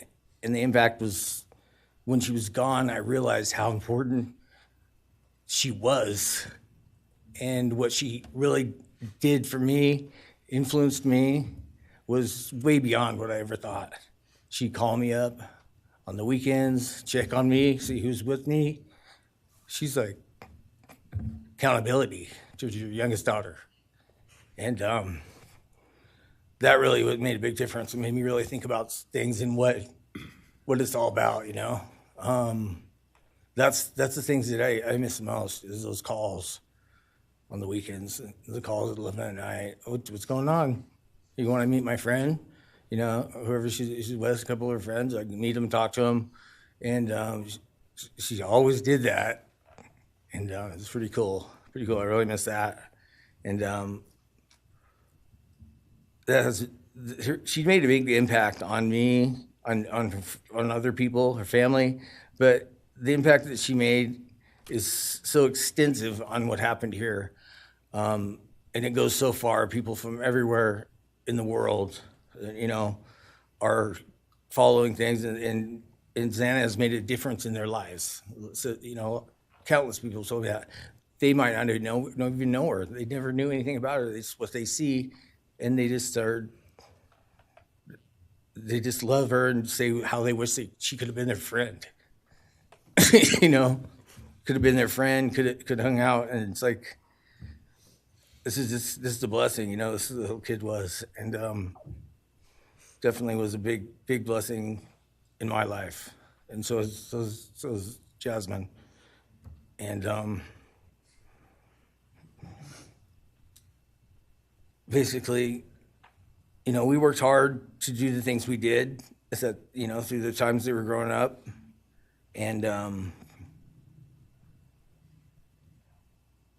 through those times, I realized that I wanted both of them to graduate college, and that'd be the ultimate thing for them to do to prepare for the world. Then it came back to me, Xana didn't get to finish college. He had it all figured out. And this all just came back to me when I was there, and that little girl was on the plane doing that. It's like where I was going, what I was going here for. And then I just realized and thought to myself about the wonderful life that she had and we had together. And I still get to have with Jasmine, but that's the part that really counted. It's the part that really counted, is those memories. And those are what I have left, the memories with her and the ones I can make with her, and the life that I can go on with now, which is what she wants. And I say that in present tense because that's what she wants, because I've been told that, I've been countless ways that she's out there and has a way to communicate, which I'm very grateful for.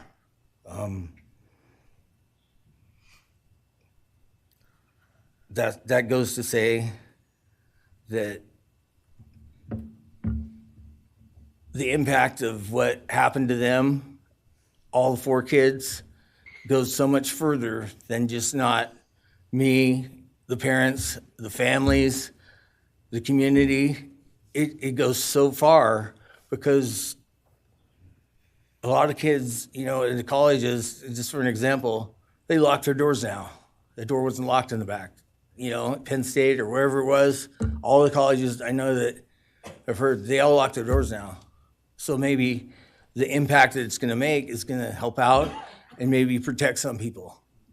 Having this outreach and having the influence of what happened to these kids did, all I know is I was 7 miles away when it happened, and she wasn't feeling that good. It was 11:30, and I almost went over to Xana's to say, and I would have been sitting right there in that couch, and you had to deal with me. So they would have had a chance, and I regret that, and I regret not going. But the reason why I didn't is because Xana said, "Don't be drinking and driving. You got the rental car. Don't be drinking and driving." The week before that, so she was she would have been mad at me to do that. But I really wish I would have drunk and drove, because they would have had a chance, all four of them. At this point, I just have to go on. We're going to go on with everything and make things better in my life, because that's what it's all about. If I have closure in things, and the part that we miss is Xana, her influence, her smile, the things that she did, and we have the memories left, the great memories, and she just wants us to make more memories and not be sad or upset or shocked or taken for that, and that's what we're gonna do. We just have to. That's all I got. Thank you for your words and your courage, and bless your family.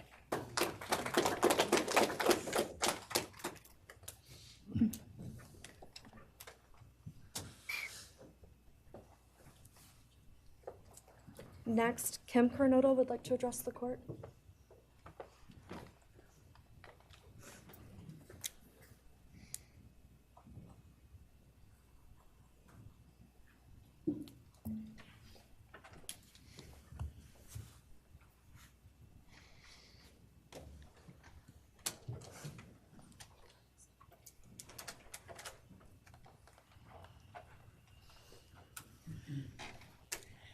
Thank you, Your Honor. My name is Kim Kernodal.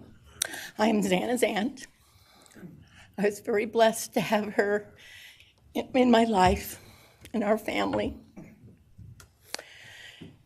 And I thought I had everything in my head, what I wanted to say, but it kind of went out. And I'm always looking for the positive thing, because evil, hate can destroy people. And that's what it started doing with our family. It created anger with our family members. And then I had to look, because Xana was everything that the media, her friends said. She was that fun, loving, high-spirited, beautiful person. And I no longer get to get my nails done with her, have lunch with her.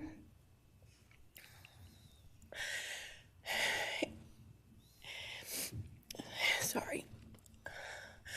But how I look at it now is this tragedy, this horrible tragedy on all of the 4 children, has brought us closer. You united us with your actions. We're united now, and we're stronger than ever. We have family and friends now that we never knew we had. And, this is probably going to bother everybody, but Bryan, I'm here today to tell you I have forgiven you, because I no longer could live with that hate in my heart. And for me to become a better person, I have forgiven you. And anytime you want to talk and tell me what happened, get my number. I'm here, no judgment, because I do have answers or questions that I want you to answer. And I'm here. I'll be that one that'll listen to you, okay? Thank you, Your Honor. Thank you very much. My name is Stratton Kernodle, and I'm Xana's uncle, Jeff's brother. Sitting here today listening to the stories and feelings and feeling the pain from everybody is a pretty powerful thing. It's each time a statement was read, it sort of would tug into my center core as I felt everybody's anguish. And Xana meant a lot to us, and we loved her very much. But I started thinking about, instead of rehashing everything that everybody else has talked about, I wanted to direct it another direction toward Bryan and what he's done to his family, his parents, his siblings, his friends, his universe. He has contaminated, tainted their family name, and pretty much made a horrible, miserable thing to be ever related to him. And I know that that's what he has to live with, and that has to be his pain. And that's all I have to say. Thank you.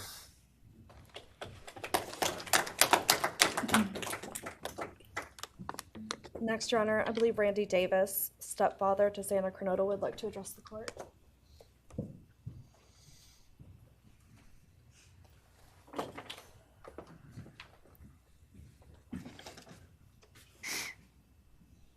Hi, my name's Randy, stepdad of Xana.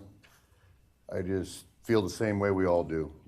All of us are united because of something that happened, and I am grateful to know and have met some new family because of this awful event. But this is probably the last time we're all going to be in the same room together, let's be real. So I can say, I love you all, and I feel your pain. And just God bless us all, you know? Just get through it. I had stuff wrote up. It was probably best I didn't read it out. Probably get kicked out of here, so. You know, I'll share one thing to you guys, not to you, with Xana. So I was working in North Dakota and came home, and Jazzy and Xana had taken our son Elijah and put him in a dress, makeup, and it was awful, you know. I was like, I don't know. She was funny.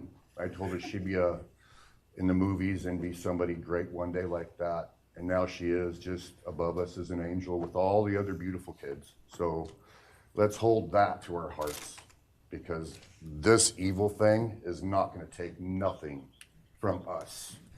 You, man, I don't know what my limits are here, but I'm really struggling, dude.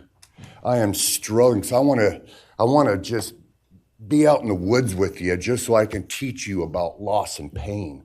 I love God. I wouldn't take your life. That's up to him. But I guarantee you, you are weak. God, I would just give a moment, man, 5 minutes out in the woods. Oh, man. Ooh. You're going to go to hell. I know people believe in other stuff. You're evil. There's no place for you in heaven. You took our children. You are going to suffer, man. I'm shaking because I want to reach out to you, but I hope you feel my energy, okay? Go to hell.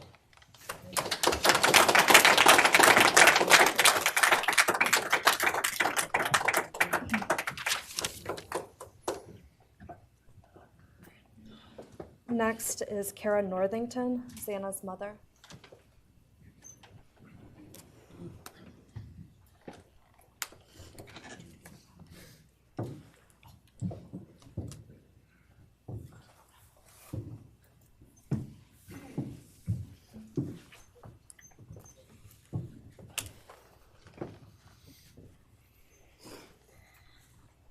I'm Cara Northington. I am Xana Kernodle's mother. This letter is to you, really. But it's for my daughter, who was murdered by you. Today I stand before you, the man who is responsible for murdering my beautiful daughter, Xana Kernodle. My daughter was beautiful both inside and out. She possessed love for those around her and had a light so bright it will live on forever in our hearts. She brought joy and laughter to her friends, her family, and anyone in her presence. Our Lord and Savior, Jesus Christ, now has her in his loving arms in heaven, where she can never be harmed ever again for eternity. Because of her, I came to know my Lord and Savior, Jesus Christ. Because of her, many will come to Christ. It is Christ who lives in me that has given me the strength to forgive you. It was of no power of my own. In return, the Lord has filled me with joy, hope, and peace that surpasses all understanding. Jesus has allowed me to forgive you for murdering my daughter without you even being sorry or asking for this. This is only possible because he who lives in me is greater than any evil in this world. For God hath not given us the spirit of fear, but of power and of love and of a sound mind. I do not fear you or even let you rent space in my head anymore. This forgiveness has released me from any and all evil you have inflicted on me and my family. It has allowed me to let our Lord deal with you. You have accepted a deal that will prevent you from receiving the death penalty. Nothing man can do to you can ever compare to the wrath of God. Inevitably, you will stand before our Lord and will have to answer to him over the sins you have committed in murdering our children. I pray you come to the end of yourself before that day. Whether you like it or not, heaven is for real, and so is hell. The innocent life of Xana that you stole from myself and my family, and the destruction of this, and the destruction it has caused. I am washing my hands of you and turning you over to my Lord and Savior, Jesus Christ, whom vengeance belongs to. In closing, I want to read a passage from the Bible, Ephesians 6, King James Version. Finally, my brethren, be strong in the Lord and then in the power of his might. Put on the whole armor of God, that ye may be able to withstand the wiles of the devil. For we wrestle not against flesh and blood.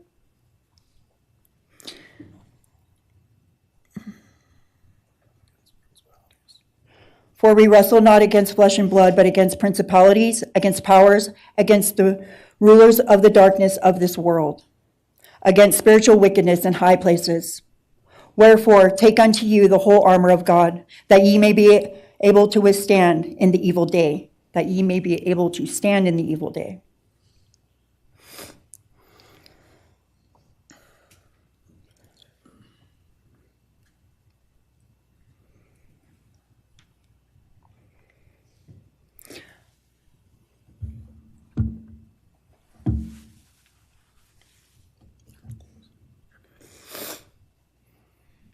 I'm not going to share memories of Xana or any more of the goodness of her with you, because I do not want that to be in your head. I don't want it to be in your head. You don't deserve that. You don't deserve our good memories that we have. I do pray for you. I pray that you come to the end of yourself. I pray that before this life is over, that you ask our Lord and Savior in your heart and to forgive you. I do pray for that. But after today, I wash my hands of you, and you are no longer a thing. Thank you. Thank you.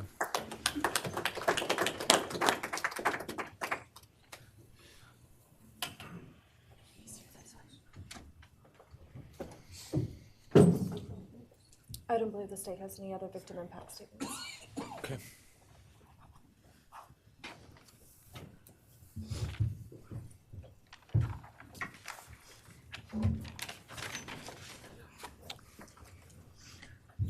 Right, state can argue.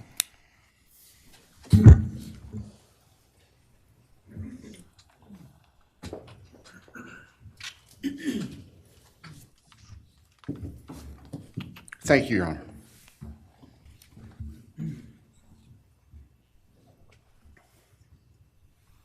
Just as a housekeeping matter to start, there will be the issue of restitution. That is, the documentation is being gathered, and we ask if the court would defer that for 30 days so we can present it in an orderly fashion and make sure it's comprehensive for everyone. Any objection to leaving restitution open in 60 days? All right. Thank you, Your Honor.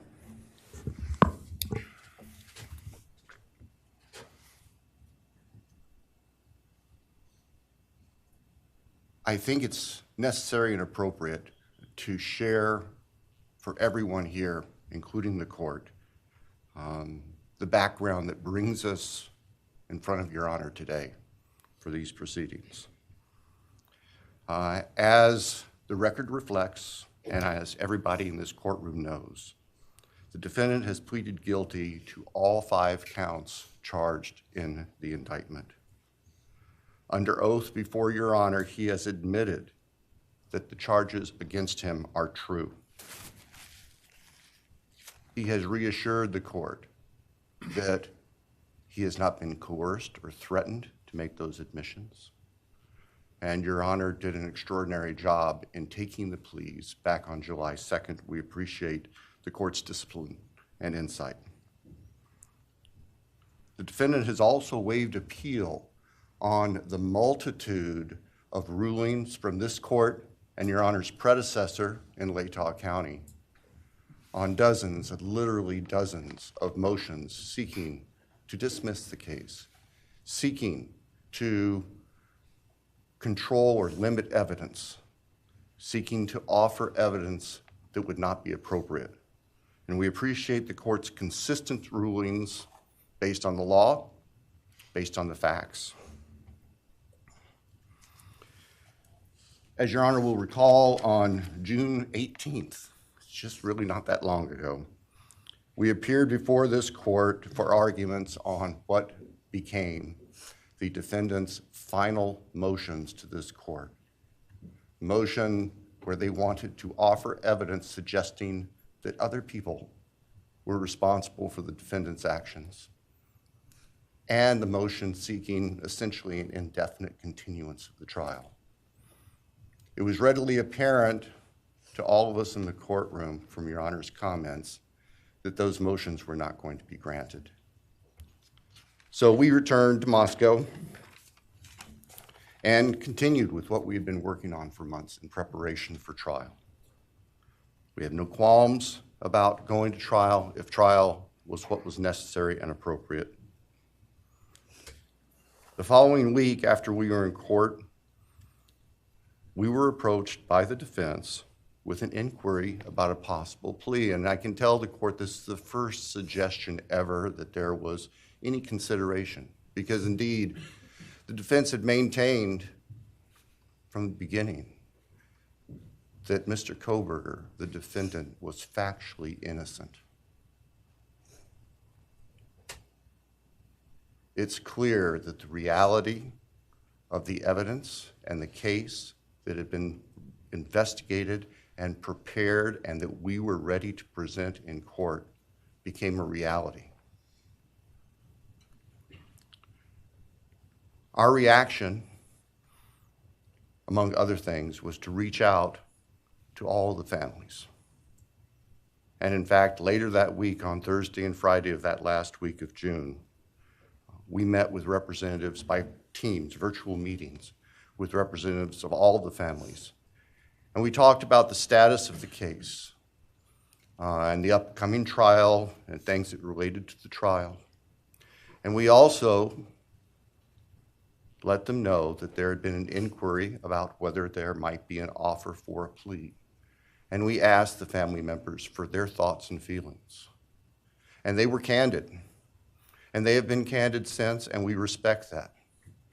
And we understand, recognize, and acknowledge that there was a difference of opinion among representatives of the different families. We understand that. One of the challenges of this case, one of the unique things about this case is we have multiple victims, each unique unto themselves, their families and friends unique unto themselves, and all of them entitled to their opinions, all of them entitled to their thoughts. Over the following weekend, our prosecution team, very skilled attorneys who were personally as well as professionally deeply invested in this case, met. And we talked, and the decision was reached. Well, to start with, were there to be any sort of plea offer or discussion, there's only one possibility. And that would be for the defendant to plead guilty straight up to all charges. There would be no bargaining about counts. There would be no bargaining about reduced sentences. And so we made the proposal to the defense that if the defendant was willing to plead guilty up front to all 5 counts as charged and waive appeal of the court's myriad decisions during the past 2.5+ years on all these motions that would have consumed years, if not decades, of time in the future. By the end of the weekend, we were notified the defendant was prepared to plead guilty as charged and factually acknowledge his responsibility in court for these horrible crimes. Obviously, those discussions and negotiations were confidential. And as Your Honor noted, I believe, that was necessarily so, because if the defendant had decided not to plead guilty, it would have been devastating to our jury pool for there to be public information that there had been consideration by either party to a plea resolution. And protecting the prospective integrity of a trial after so many years was paramount. So, the end of the weekend came. We notified the victims' families of what had occurred. I recognize and acknowledge personally, and I respect the fact that of these fine, suffering people here, not everybody agreed with the decision we make. I accept that. It's my responsibility in the end. I recognize that that's the duty of the office that I hold.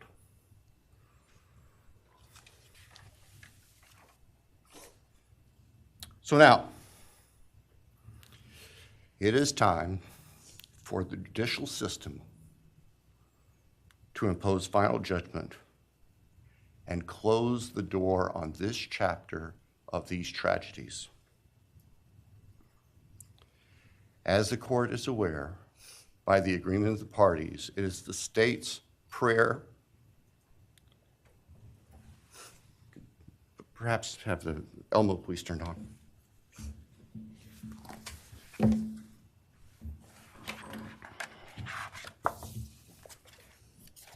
Thank you. That on count 1, the felony burglary, that the court sentenced the defendant to the maximum period of 10 years fixed in the custody of the Idaho Department of Correction. Then on count 2,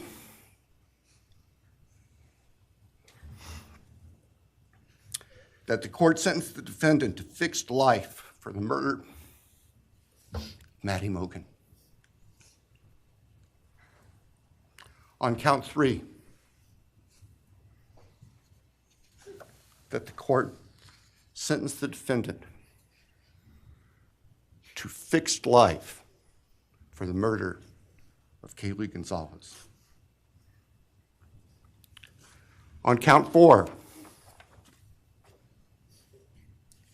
that the court sentenced the defendant to fixed life for the murder of Xana Kernodle. On count 5, that the court sentenced the defendant to fixed life for the murder of Ethan Chapin. And the state further prays that these sentences be ordered to run consecutively, back to back, not at the same time, to recognize and respect the unique individuality of each of these beautiful young people whose lives were taken brutally and for no reason.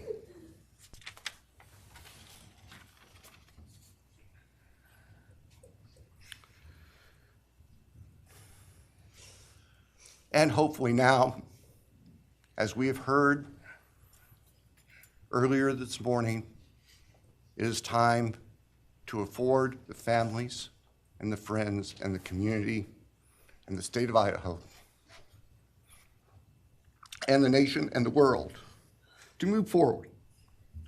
We can't undo, and we can never undo, the horror of what occurred on the early morning hours of November 13th, 2022 at 1122 King Street in Moscow, Idaho. For a long time, the presiding district judge in Latah County was John Stegner, who eventually became a member and a justice of the Idaho Supreme Court. And Justice Stegner often observed that even God cannot change the past. But everyone in this room has the ability to take themselves forward. And we want the judicial system to afford them the opportunity today to do that. From today forward, our memories should be focused on these innocent victims whose lives were taken, on their families, on their friends, on the community. The court has heard discussion, talk today, reminiscences today about a special family that our victims shared, not just their natural, legal, and biological families, not just their university family within their sororities, for example.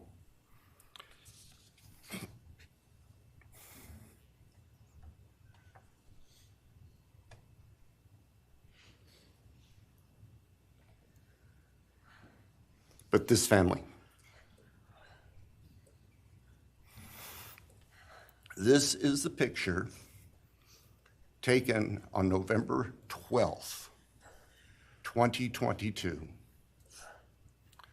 of the special family of 1122 King Road.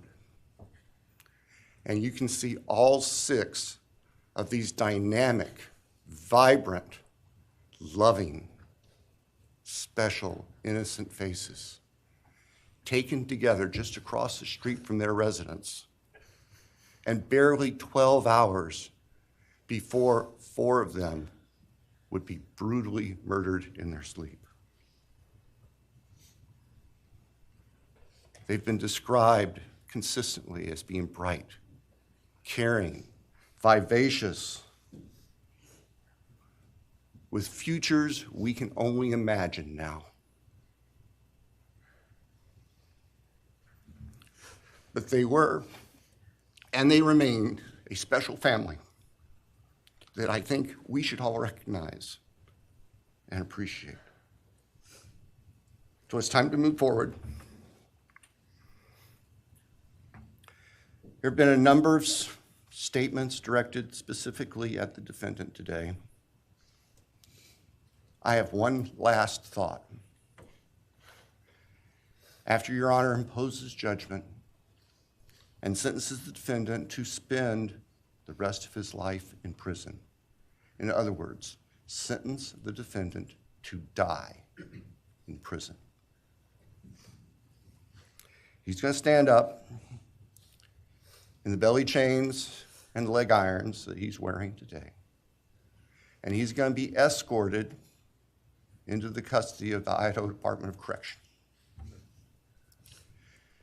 And the door will close behind him forever. That is the closure that we seek, that all of these people, these loving friends and family deserve, so that we can move forward. Thank you, Your Honor. Thank you.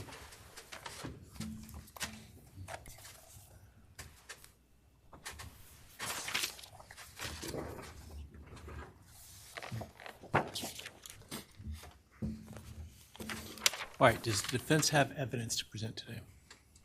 All right. Does defense wish to make argument today? Runner, we do not wish to make arguments. Mr. Kohberger, along with his legal team, is prepared for the court to enter judgment.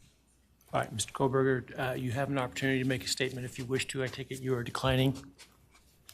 I respectfully decline. Well.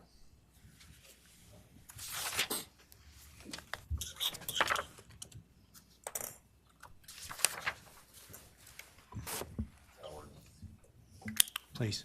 All right, let me start this morning by acknowledging and thanking those that have come here today in support of their loved ones, and I appreciate your courage and your strength. And I hope that you are able to move on as best as possible. Thank counsel for the professionalism that they've exhibited throughout this case. It has been my great honor to preside in this case and to help bring, to the extent possible, some resolution and hopefully justice to this case.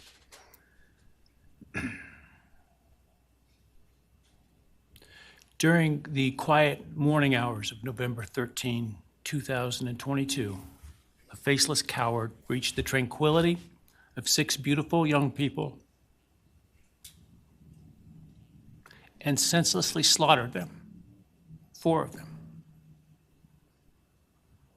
Who committed this unspeakable evil was unknown for several weeks, but due to the killer's incompetence and outstanding police work by numerous local, state, and federal law enforcement agencies, the person that slithered through that sliding glass door at 1122 King Road now stands before the world and this court unmasked. This unfathomable and senseless act of evil has caused immeasurable pain and loss.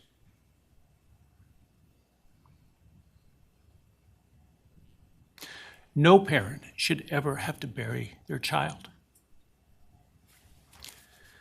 This is the greatest tragedy that can be inflicted upon a person. Parents who took their children to college in a truck filled with moving boxes had to bring them home in hearses lined with coffins.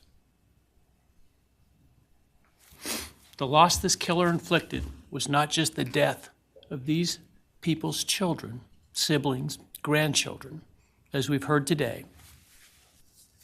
It has ripped a hole in their soul, destroying a special part of their very essence. Any person who is a parent defines themselves foremost as such.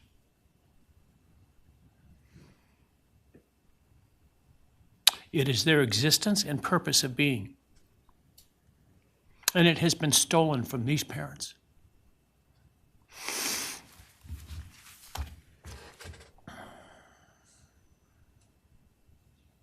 None of us have experienced the loss these victims have in the unspeakable way that they have. And therefore, none of us can, nor should we, question the way in which they have handled their loss. Whether that be in private mourning, removed as far as possible from this media circus, or in front of a camera demanding retribution with the loudest megaphone. I've listened intently to the stories and pain that have been shared today, with great awe at the courage and resilience of the surviving family members of those wonderful children. I've listened also to the surviving roommates, both in person and through their friends. And I can't think of how, frankly, courageous they have been despite the hell that they have faced by uncaring people who have come up with all kinds of crazy theories about two kids simply being kids. The parents, siblings, and other family members who have spoken today are designated as victims in our legal system. But going forward, I hope that they can shed that label, as it gives too much power to the evil that condemned them to that role. They are and should be known as survivors, fighters, and foremost as witnesses to the tremendous lives of value and unbounded promise of these four young people. But those speaking today and those who did not speak, but who carry this same burden, this same loss, now carry forward the memories of these now perpetually young people, these forever children. These survivors carry the responsibility of ensuring that the voices of these children, Maddie, Kaylee, Xana, and Ethan, are never forgotten, and the positive impacts that they have had on so many lives are never minimized, and that the love they shared, the light that they shined onto others, is forever celebrated. As we sit here today, this case is ending, and we are now certain who committed these unspeakable acts of evil, but we don't know, and what we may never know is why. I share the desire expressed by others to understand the why. But upon reflection, it seems to me, and this is just my own opinion, that by continuing to focus on why, we continue to give Mr. Kohberger relevance. We give him agency and we give him power. The need to know what is inherently not understandable makes us dependent upon the defendant to provide us with a reason, and that gives him the spotlight, the attention, and the power he appears to crave. Yet even if I could force him to speak, which legally I cannot, how could anyone ever be assured that what he speaks is the truth? Do we really believe, after all of this, he's capable of speaking the truth or of giving up something of himself to help the very people whose lives he destroyed? Rather, I suspect the so-called reason would be dished out in enticing, self-serving, and aggrandizing untruthful bits, leaving people wanting more information, more insight, and thus enhancing even further the power he seeks to hold. Even if we could get truthful insight into his why, I suspect it would not in any way quench one's thirst for actually understanding why in the first instance. Because there is no reason for these crimes that could approach anything resembling rationality. No conceivable reason could make any sense. And in the end, the more we struggle to seek explanation for the unexplainable, the more we try to extract a reason, the more power and control we give to him. In my view, the time has now come to end Mr. Kohberger's 15 minutes of fame. It's time that he be consigned to the ignominy and isolation of perpetual incarceration. I know there has been concern about him collaborating on books or movies or other media projects, and I truly hope that someone does not stoop to affording him this spotlight that he desires in the name of clicks, royalties, or profits. While criminal behavioralists should study him away from the spotlight in an attempt to prevent other would-be killers from acting on their worst impulses, There should be no need for that to spill over into the public eye. The great Idaho jurist Edward Lodge was known for trying to find something positive about every person he ever sentenced. And with over a half a century as a trial judge, that was a lot of people. This was often challenging, and I recall in one case he said that the best he could come up with was the defendant had good penmanship. Truth be told, I'm unable to come up with anything redeeming about Mr. Kohberger because his grotesque acts of evil have buried and hidden anything that might have been good or intrinsically human about him. His actions have made him the worst of the worst. Even in pleading guilty, he is giving nothing hinting of remorse or redemption, nothing suggesting even a recognition or understanding, let alone regret for the pain that he has caused.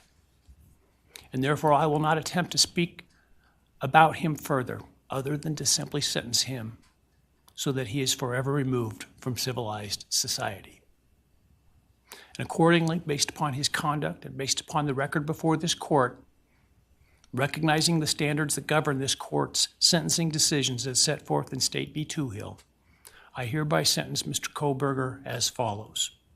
On count 1, burglary, 10 years fixed, 0 years indeterminate. I also impose a fine of $50,000. Count 2, first-degree murder of Madison Mogen. I sentence the defendant to a fixed term of life imprisonment without the possibility of parole, a fine of $50,000, and a civil penalty of $5,000 payable to the family of the victim.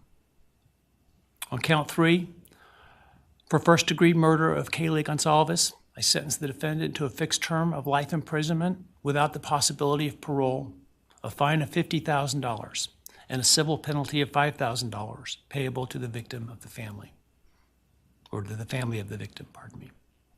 On count 4, for the first-degree murder of Xana Kernodle, I sentence the defendant to a fixed term of life imprisonment without the possibility of parole, a fine of $50,000, and a civil penalty of $5,000 payable to the family of the victim.